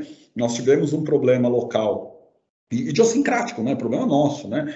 Fiscal, né? De condução da política fiscal brasileira, e a gente viu o que aconteceu. A bolsa caiu, os juros dispararam, literalmente. Eles saíram há 6, 7 meses atrás. Nós estávamos trabalhando com juros de 4, 5 anos para frente, né? Olhando 4, 5 anos para frente, uma taxa em torno de 7, 8% ao ano. Hoje nós estamos trabalhando com uma taxa entre 12% e 13% em alguns casos, né? Então houve uma disparada, né? Houve um aumento de percepção de risco muito grande, o que trouxe uma desvalorização para o patrimônio, né, do investidor, inclusive em renda fixa, né? Se o investidor tivesse feito essa diversificação, né, sobretudo no exterior, combinado com investimentos locais, até de mais risco, né, bolsa de valores, câmbio, ele teria se protegido muito bem. E isso a gente olha, a gente observa bem nas rentabilidades dos produtos, dessas carteiras que são mais diversificadas, né? Eu acho que esse é um ponto aqui que merece atenção e eu acho também que é um ponto fundamental para a gestão dos recursos patrimoniais, né? Para os fundos patrimoniais. Aqui a gente tem muito, nesses últimos 18 meses, desde o início da pandemia, né? Sugerido, né? E alocado parte dos investimentos no exterior, né? Porque a gente tem visto o ganho que isso dá, né? Um outro fator que tem contribuído também para a diversificação são aqueles produtos mais ilíquidos, né? No entanto, eles exigem um pouco mais de conhecimento dos investimentos, né? O que são os produtos ilíquidos, né? São investimentos, né, em venture capital, em private equities, em investimentos imobiliários, né, que têm crescido muito ao longo desses últimos 5 anos, né? Os investimentos imobiliários, confesso, eles exigem um pouco mais de maturidade, né, para entender, como o Diego comentou, né? A gente não está olhando como uma pessoa física olha para investimento, né, para 4, 5 anos, né? Nós estamos olhando para 20, 30 anos, né? É um horizonte de investimento muito mais longe, né? O que contribui para essa opção de diversificação, mesmo em investimentos ilíquidos, né? Que não tem tanto negociação tão fácil, né? Liquidez, né? Então, acho que os investimentos líquidos também entram como uma parte aqui, né? Desse processo de diversificação, né? Então, acho que para completar o leque, não só o investimento no exterior, mas também os investimentos ilíquidos, né? E a gente observa, quando olha outros exemplos, né, Diego, o quanto essa diversificação traz de retorno, né? Então, aqueles fundos de patrimoniais, né, que investem, né, fazem uma alocação mais diversificada, né, eles chegam a ter retornos, né, anualizados em torno de 10%, 11%, né, num período de 15 a 20 anos, né, é um período prolongado, né, um período longo, né, a forma de diversificar contribui muito para esse cenário de rentabilidade melhor no longo prazo, né, Diego? Perfeito, Cleiton. Excelente tópico abordado na linha da diversificação. Isso me fez lembrar de uma conversa que eu tive com o CIO, né, o chefe de investimentos do endowment de uma grande universidade americana há uns 4 ou 5 anos atrás. Numa conversa com ele sobre o que ele acreditava, qual era a principal mensagem que ele poderia passar para um gestor de recursos de endowments.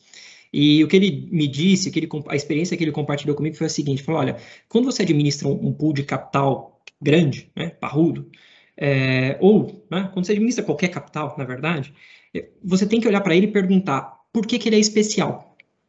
Por que meu capital é especial? Por quê? Porque na hora que você identifica a causa, o que faz o seu patrimônio especial, o seu capital especial, você pode explorar esse ponto.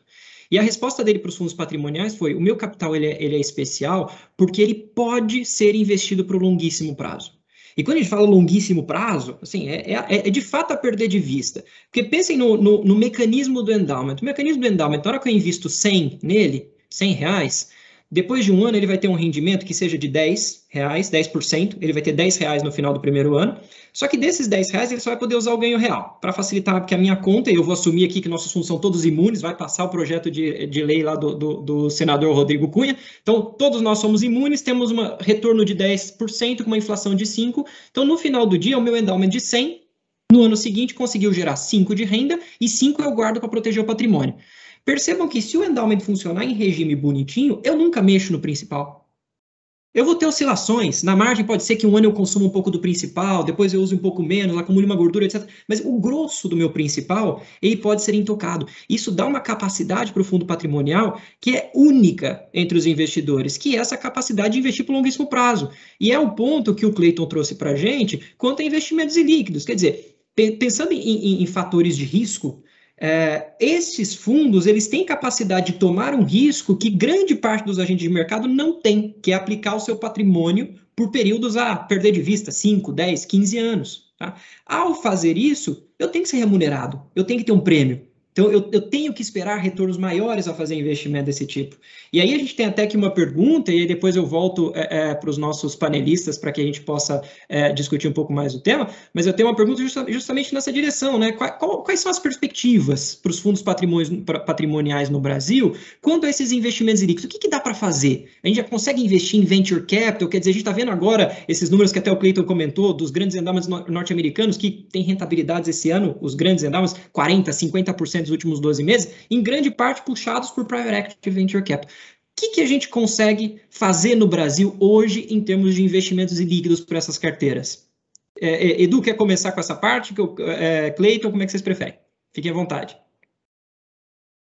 Posso falar aqui, assim, eu vejo assim, isso também, assim, como depende muito do objetivo desses teus recursos, né? A nossa experiência é que alguns endowments, o orçamento é anual, ele faz uma projeção do que ele vai ter de juros real e ele se programa a liquidez e programa para fazer a ação dele social, o objetivo do fundo com aquele orçamento. E eu acho que isso, assim, tem feito, pelo menos os que eu conheço, terem opção por instrumentos mais líquidos, né? Mas sem dúvida, eu vejo aí no mercado de fundos imobiliários, de fundos os FIPs, né, de venture capital, assim, uma alternativa de diversificação de longo prazo é muito interessante para todo tipo de investidor, né?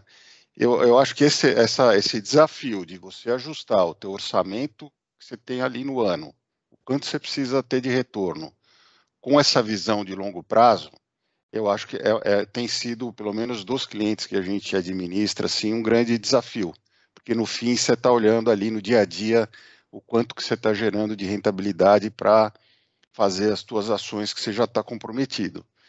Então, é uma questão de, assim, do ponto de vista de diversificação de carteira, não tenho dúvida que é importantíssimo. Até a gente teve uma experiência recente de que o juros brasileiro não era suficiente para atender os objetivos, né?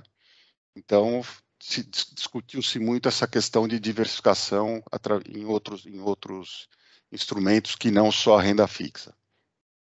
Então, mas eu vejo como uma possibilidade. Obviamente, isso assim, é muito difícil tudo bem, você pode fazer a fronteira eficiente e definir qual o percentual que você vai ter nesses instrumentos ilíquidos, né?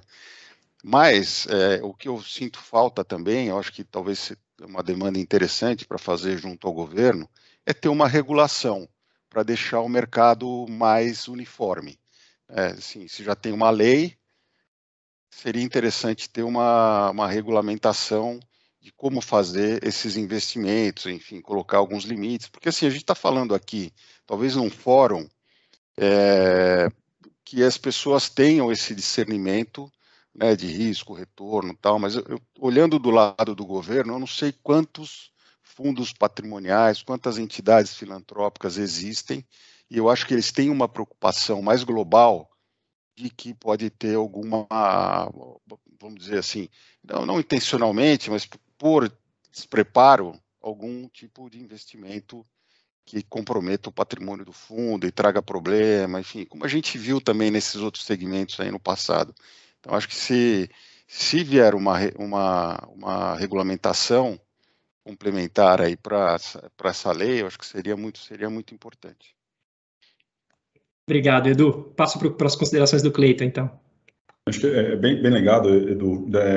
Nós tivemos esses problemas de FIPs, né, em outros segmentos, né, em fundos de pensão, e não é que foi há 20, 30 anos atrás, não. A gente está falando 10 anos atrás, né, no centro-oeste, ali nós tivemos um problema sério, né, muito grande, né, com problemas de FIPs que, por fim, não viraram nada, né. Os FIPs é um fundo de investimento em participação, né, explicando, né, que investem nessas companhias, né, empresas que estão estão iniciando os seus processos de expansão ou até mesmo iniciando as suas operações, né?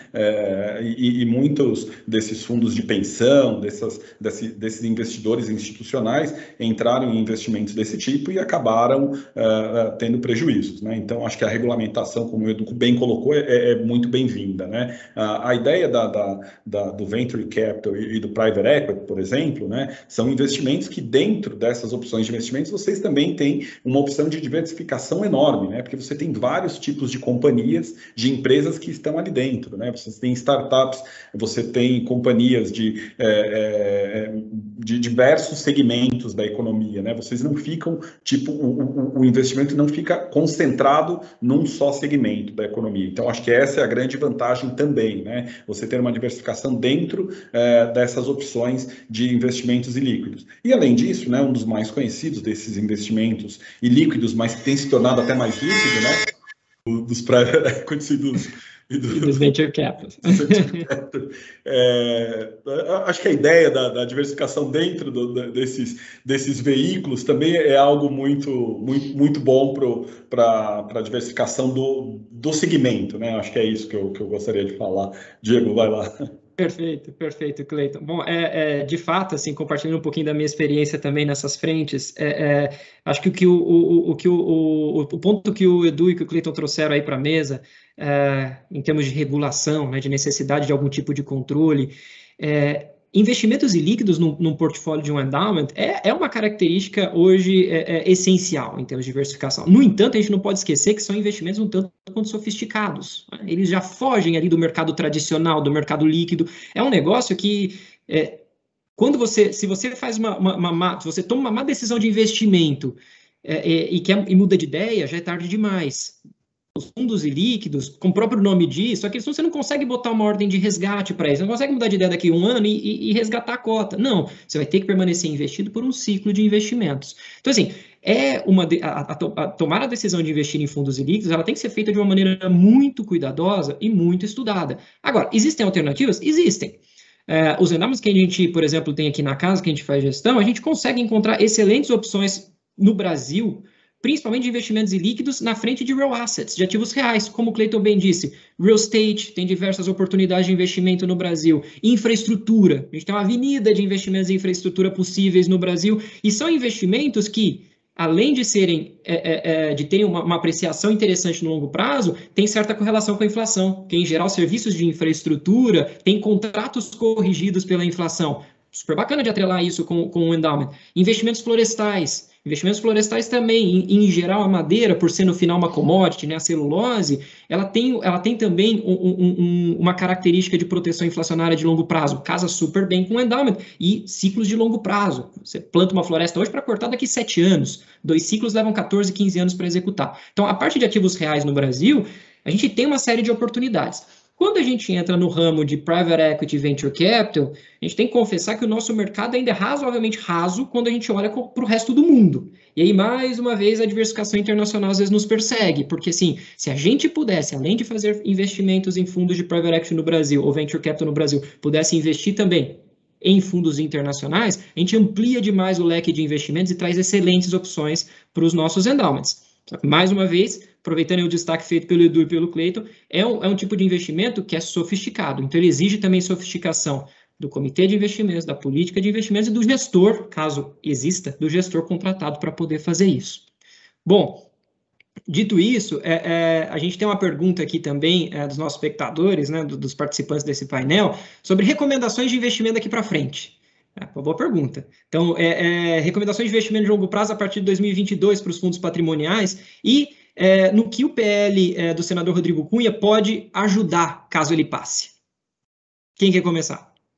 Posso começar aqui? Pode, Cleiton. Vai lá, vamos lá. Não, é porque a gente estava discutindo isso antes de eu sair da mesa. Eu fico numa mesa de operações. O barulho é um pouco maior do que esse que a gente ouviu agora há pouco. Eu saí, vim para uma sala aqui separada, né?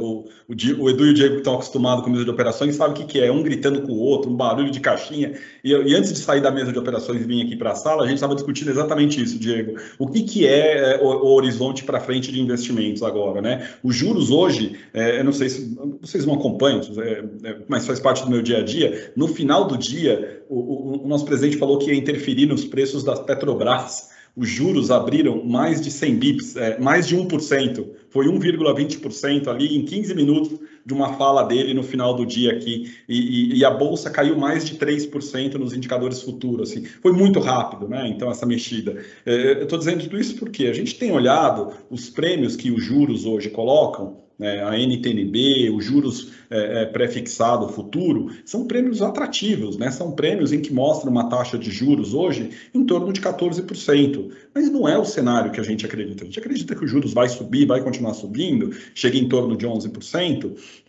mas teria um prêmio interessante, né? Teria um ganho interessante. Isso é o prêmio, né? A diferença entre aquilo que a gente acha que vai chegar e aquilo que está valendo hoje, né? Esse diferencial é o prêmio que a gente chama. Esse prêmio é interessante, né? Hoje, do ponto de vista de volume, né? De valores. No entanto, né? A gente tem algumas coisas imponderáveis, né? Como essa fala agora do final do dia, de interferência nos preços da Petrobras, que tornam esse cenário um pouco de cautela, né? Então, eu acho que pelo lado da parte mais conservadora, eu acredito que ainda atrelar o investimento à renda fixa junto com a inflação, né, atrelado à inflação, em que você tem um ganho de juros, um ganho real acima da inflação, que são as NTNBs, né, são as notas do Tesouro Nacional do tipo B, são interessantes. Por outro lado, entrando na forma de diversificação, né, o investimento no exterior que a gente já falou, né, eu acho que ainda tendo essa possibilidade dentro da política de investimento, tem que ter, eu acho que hoje em dia cada vez mais a gente tem que pensar nisso.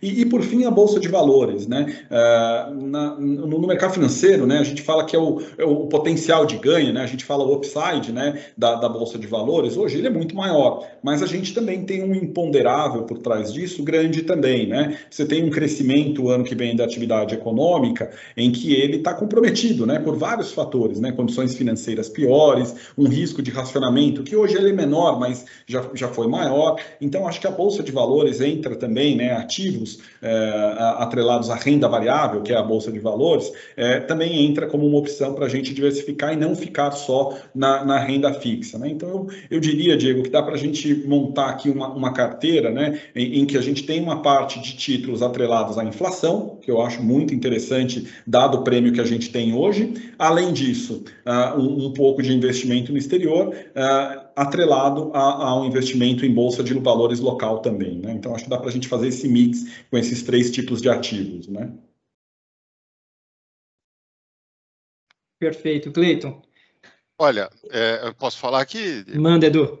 Não, assim, não é muito diferente do que o Cleiton falou, mas assim, uma coisa que a gente tem certeza que vem daqui para frente é muita volatilidade. A volatilidade é a oscilação dos preços desses ativos financeiros, que isso representa também o risco que esses investimentos trazem, né? Então, assim, com certeza, o ano que vem nós temos eleição. Se vocês lembrarem, em 2018 a gente teve muita volatilidade também. Teve de tudo, né? Teve avião que caiu, teve facada, teve uma série de coisas. A gente também tem um cenário externo que tem assim, a princípio tá ok, talvez, mas pode ser que os Estados Unidos voltar a subir juros, pode ser que a gente tenha algum impacto negativo aqui. Então, assim, a saída realmente é a diversificação. Eu concordo que assim, os ativos indexados à inflação, para você ter a proteção do teu principal pela inflação. Esse momento que nós estamos vivendo de volatilidade, ele traz oportunidades também. Então, o que o Cleiton falou, quer dizer, as taxas de juros elas estão atrativas, principalmente para quem precisa de ganho real. A bolsa, assim, se você olhar o preço das ações, você pode falar que está barato, né? Mas aí sim tem que olhar num horizonte de muito mais longo prazo, né? Porque a gente não sabe, estamos falando talvez já estão falando em recessão para o ano que vem, etc. E isso para as empresas é muito ruim. Mas olhando para um horizonte maior, eu acho que assim a bolsa. E aí, dentro da bolsa, você tem várias estratégias que podem ser podem ser escolhidas, né? Um ponto que eu gostaria de falar também, complementar aqui o que o Cleiton falou, que é a questão do crédito privado. As empresas elas estão emitindo mais dívida, empresas de boa qualidade e com prêmios bons, com bons spreads. Então, é uma estratégia que a gente tem utilizado bastante, também está volátil, mas crédito privado também é importante para a diversificação da carteira. E o exterior, a gente já falou, assim, é um instrumento importantíssimo na nossa visão, não só por ser uma proteção, mas porque você tem acesso a setores que aqui você não tem muita representatividade, como, por exemplo, o setor de saúde. Está tendo muito IPO de empresa de saúde, mas, assim, ainda é muito pequeno. E lá fora você tem grandes empresas, tal, que você consegue acessar tecnologia, tal. Isso serve para tudo, assim, não só para você buscar retorno, mas para você complementar a diversificação da tua carteira aqui no Brasil. Então, eu acho que é isso. Do ponto de vista de imobiliário, assim, de fundos imobiliários, os fundos imobiliários são muito interessantes porque eles te pagam um retorno que não é, no caso, não é, ele te proporciona uma rentabilidade mensal, te traz um pouco menos de volatilidade, e a gente está aí em ativo real também. A questão é que a pandemia mexeu muito com esse mercado imobiliário, né? Então, acho que a seleção do investimento que vai ser feito, ela é muito importante. Aí eu acho que também precisa contar com a ajuda de especialistas. Então, assim, a palavra para o futuro é volatilidade, né? Muita incerteza, e no curto prazo, assim, analisar as oportunidades com bastante lupa, né? Assim, para ser uma linguagem mais popular, vamos dizer assim. Perfeito, Edu. Puxa, eu vou aproveitar a deixa desse último comentário para fazer a minha parte do comentário e já partir para as considerações finais, dado o adiantado da hora.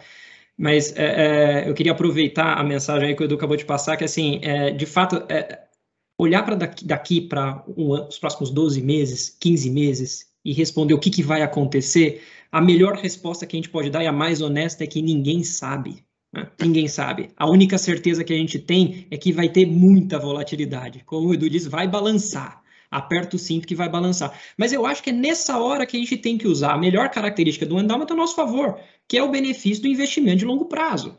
Ou seja, o ano que vem vai balançar? Vai, como balançaram todos os outros eventos políticos eleitorais nos últimos 10, 15, 20 anos.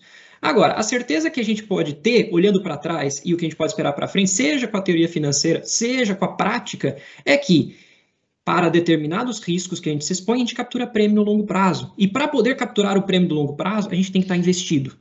Então, eu trago aqui duas informações para vocês, que a primeira delas é assim, às vezes a gente fica pensando em sofisticar o portfólio, o que quer fazer, qual ativo quer escolher, etc, etc. E se a gente olhar a teoria acadêmica e olhar a prática, a gente vai ver que em torno de 85% a 92% do comportamento de uma carteira investida no longo prazo é explicada pela sua alocação estratégica. Então, a decisão mais importante que um endowment pode tomar é a hora que ele senta ali com o seu comitê de investimentos, senta ali com seus gestores e decide em quais caixinhas ele quer investir e decide quais riscos ele quer tomar. 90% do comportamento da carteira dele vai ser determinado por essa decisão. Depois você vai ter ali seus 9%, 10% explicados pela seleção de ativos, se eu compro ação A ou se eu compro ação B, ou dos movimentos táticos, se você ajustou a carteira para ter um pouquinho mais de risco aqui, um pouquinho mais de risco acolá, isso vai explicar 1% do comportamento da carteira. Mas o grosso vai ser a decisão de onde você decidiu tomar risco. Quais são os riscos que você tem na sua carteira. Dito isso, para a primeira mensagem que eu teria para os nossos endowments, participantes aqui, para as carteiras de investimento, e é o que a gente segue aqui na Pragma, assim, uma vez que você decidiu o nível de risco que você quer ter no seu portfólio, permaneça investido. O importante é, como diria o Warren Buffett, é time in the market, é permanecer no mercado, não timing the market, não ficar decidindo entrar e sair. Isso é que é o importante. Agora, dito isso, prêmios das classes de ativo, eles se materializam no tempo. Alguns números aqui que de tanto eu explicar esse exemplo eu já tenho de cabeça. Se a gente pegar o retorno do IBX, Bolsa Brasileira, desde a criação em 1996 até agora, ele acumula uns 17% ao ano. Retorno bacana, 17% ao ano, composto nesse período e tal. Legal. Aí você pega os retornos diários do IBX, ordena em ordem decrescente, 6.000 dias. Se você tirar os 51 primeiros dias dessa série decrescente, o retorno some, o retorno vira zero. Se você tirar 0,8% dos dias, o retorno vira zero. Eu não preciso nem dizer onde estão esses momentos de maior retorno da Bolsa. Estão nos momentos de maior volatilidade.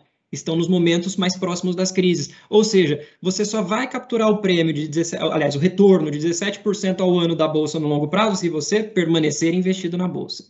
Então, a mensagem que eu queria deixar aqui, a mensagem final é, uma vez que o endowment sentou com o seu comitê de investimentos, definiu sua política de investimento, sentou com o seu gestor e entendeu a sua capacidade para tomar risco, tendo essa capacidade, tome o risco.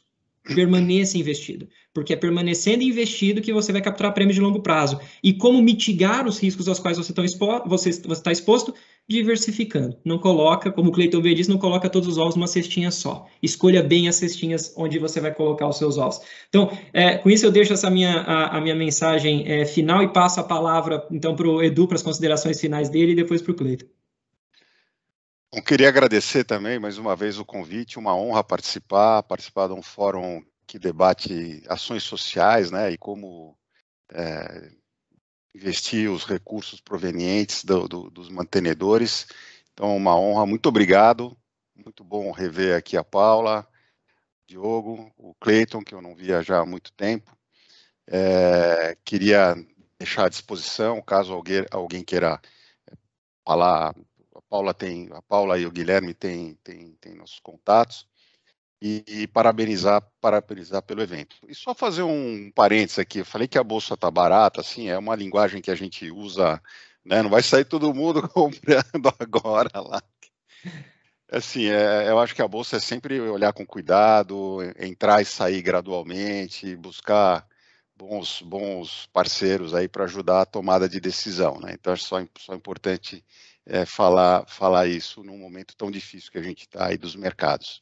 Então, muito obrigado a todos e parabéns mais uma vez pelo evento. Não está barata literal, né, Edu? Não é isso, né? Não é literalmente barato que é para sair comprando, né? Tem que tomar cuidado, né? Xepa, pode ficar mais barato ainda, né? Pode ficar mais barato, mas eu concordo. Queria agradecer, obrigado pelo convite, rever a Andréia, a Paula, a Priscila. Priscila, a econometria é muito difícil de fazer, imagina explicar, não vamos tentar fazer isso com político, não.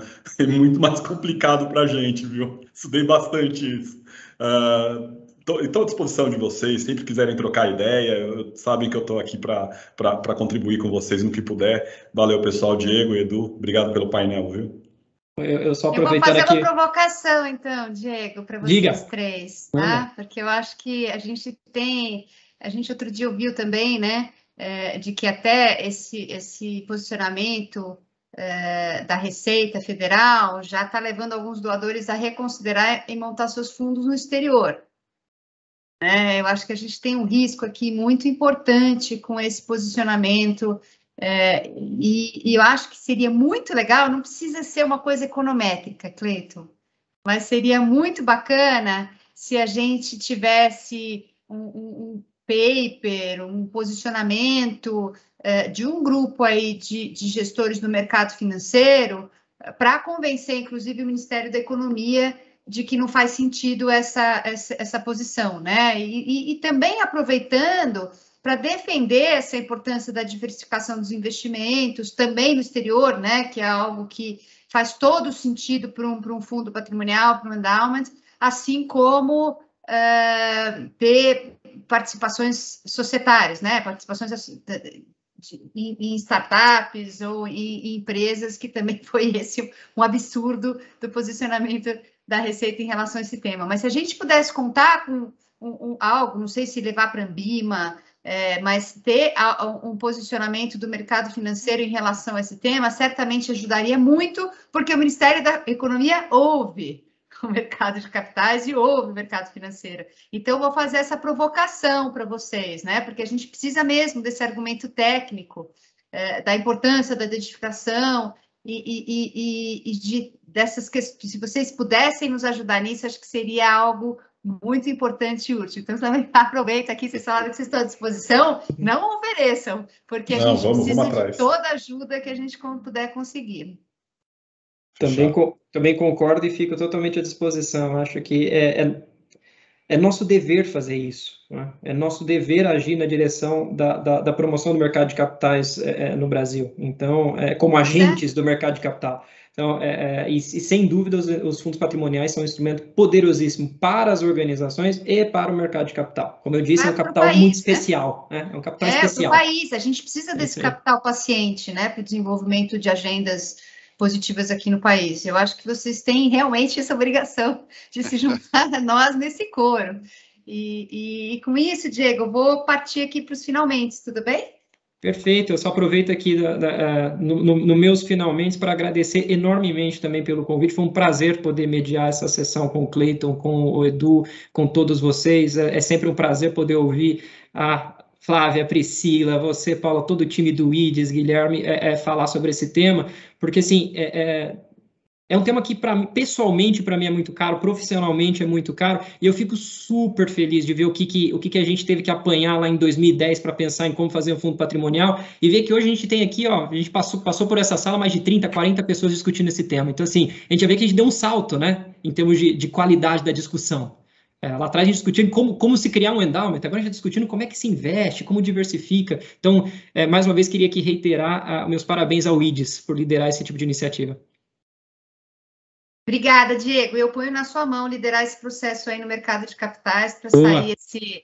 Pode ser 2 páginas, gente, porque acho que quanto mais rápido sair um documento, e a gente pode fazer isso via coalizão pelos fundos patrimoniais filantrópicos, a gente torna isso uma carta aberta e leva isso tanto para o Ministério da Economia, a gente também tem o Ministério da Ciência, Tecnologia e Inovação, que está preocupado com essa agenda, e tem também alguns parlamentares. Então, vamos continuar essa conversa.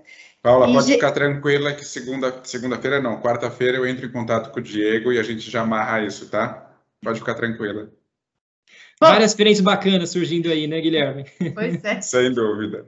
Chegamos ao fim do nosso debate, né? Não quero alongar muito mais, respeitar o tempo, já estamos aqui quase 7 horas da noite. Queria agradecer a presença de todos que puderam ficar com a gente até aqui. As discussões foram riquíssimas.